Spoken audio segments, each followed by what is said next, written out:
pastor protestante, después de 49 años, se convierte en católico.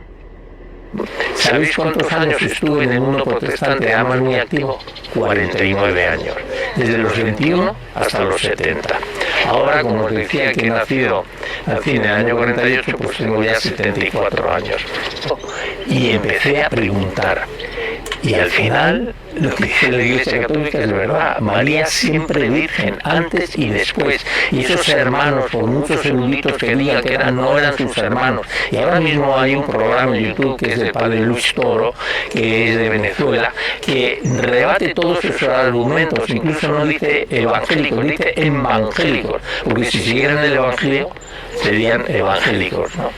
Y todo esto es una información maravillosa que la tenemos ahí, pero es el Espíritu Santo el que te tiene que abrir los oídos y los ojos para que puedas ver tanta belleza y tanta maravilla. Y a veces cuando decimos, sí, pero la Iglesia en esa época metió la pata o en esa otra, bueno, pues precisamente porque mete la pata, porque está hecha por humanos y sigue adelante como estamos, es uno de los síntomas para mí más claros, que es la Iglesia de Cristo, la única que instauró Cristo, la que Pablo perseguía cuando iba camino de Damasco. ¿A quién persigues? A mí, a Jesucristo. Esa es su iglesia, la iglesia que todavía nos sigue dando el alimento espiritual que nosotros necesitamos y que podemos confiar en los pastores, podemos confiar en los obispos, en los presbíteros, en los diáconos, que podemos leer a Joseph Ratzinger. Yo el verano pasado me leí Teología de la Liturgia sobre lo que es la Eucaristía y bueno, todas las mañanas me levantaba tempranísimo para estar un par de horas en la terraza leyendo esto porque me estaba derritiendo de placer que exista la Eucaristía y que durante 49 años yo no la haya tenido. No entiendo cómo todavía soy cristiano. Tal vez, seguro que por la gracia de Dios, pero también porque el protestante, el mundo protestante, se ancla, se afianza en la palabra. Y ellos desde el principio, solo la Biblia, pero es que hay muchas cosas más. Bueno, para haceroslo un poco más breve, porque yo estaría hablando de esto toda la vida, no hay nada para mí más importante que hablar de mi Señor, pues nada, volví de Medjugorje, después de haber tenido allí una conversión, haber comprendido lo que era la Virgen y lo que era también el mundo católico actualmente, y entonces tuve que hablar con el vicario de Getafe a través de un familiar mío que es sacerdote, y también una carta al obispo, me confesé tal, y mi vida cambió tremendamente y empecé a vivir una religión y una relación a través del mundo católico. ¿Y qué es Medjugorje para mí? Pues Medjugorje es una inflexión, un antes y un después, y la Virgen es esa madre maravillosa que al menos yo la tuve, esa madre que se ocupó siempre de mí, pero que está en el cielo y también está aquí, que está intercediendo, y que ella también es corredentora en su sufrimiento y que nunca nos va a reclamar de mi hijo ha tenido que morir en la cruz por tus pecados. No, todo lo contrario, acércate a mí.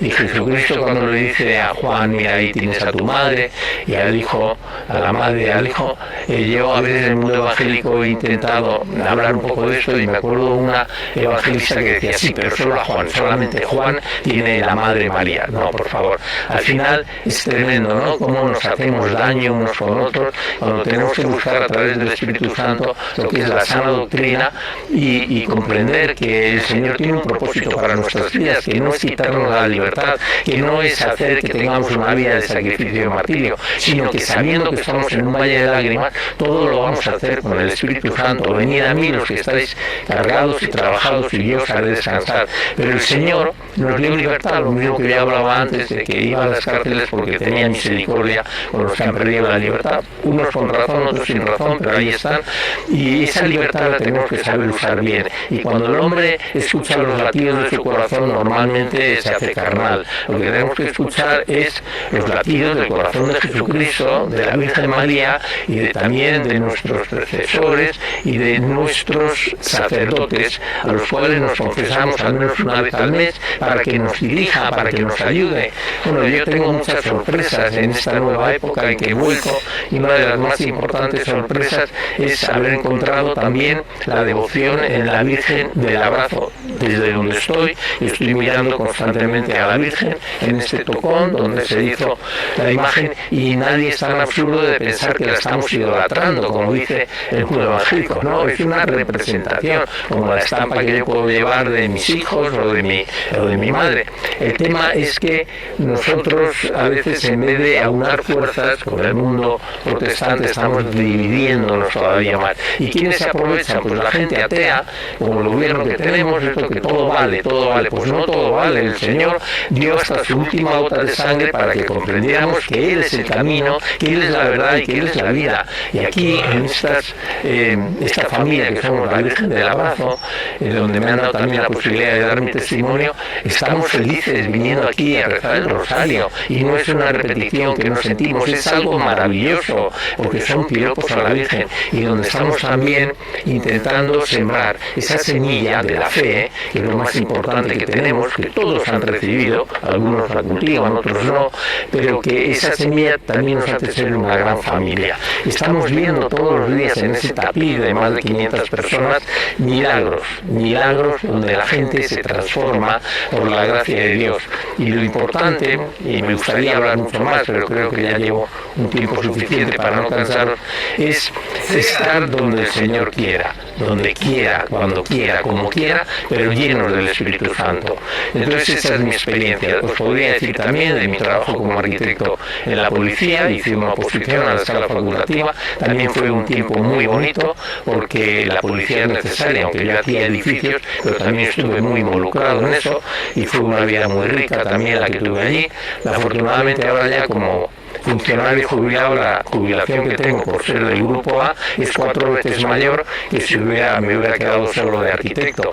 ¿Qué quiere decir eso? Que hasta en eso mismo Dios me estuvo cuidando, me estuvo poniendo, digamos, el camino, los márgenes para que yo anduviera en ello. Entonces, cuando ahora hago un recuento ya con estos 74 años de mi vida, digo: Señor, tú siempre has estado a mi lado, nunca es tarde si la dicha es buena, pero ahora es el momento de decir: Señor, me dejo llevar por ti. Ya no es esa ansia del joven de hacer lo que le da la gana y de conocer el mundo que me ha dado esa posibilidad, sino: Señor, lo que tú quieras, como tú quieras y cuando tú quieras. Y por eso aquí he aprovechado esta oportunidad que me ha dado Belén de dar mi testimonio y centrarme en lo más importante. Es que no podemos caminar según nuestro propio criterio, porque es carnal. Tenemos que dejarnos llevar por la Santa Madre Iglesia, la misma que fundó hace 2000 años Jesucristo, y tenemos que buscar los mejores maestros, porque nadie aprende las cosas solo. Eso es libre interpretación de la Biblia. Habrá unas iglesias evangélicas, yo conozco, que están creciendo mucho, y otras todo lo contrario,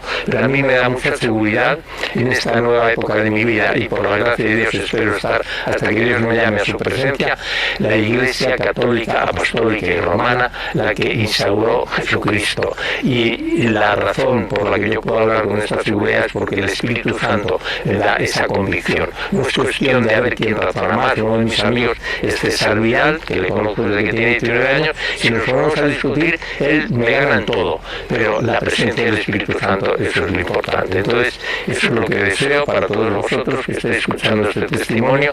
El Señor os está esperando. Los que ya estáis en Él, pues bendito sea Dios, porque somos hermanos. Pero los que todavía no, atreveros, porque la vida con Jesucristo es una vida plena y llena. Y ya el último detalle: desde que volví el día 26 de junio del 2018 a la Iglesia Católica, ni un solo día he dejado de ir a la misa y a la comunión, porque ya estoy en el cielo en el momento que recibo la Eucaristía. Y eso deseo para vosotros. Amén. Pues nada, que tengáis un feliz día y un feliz verano.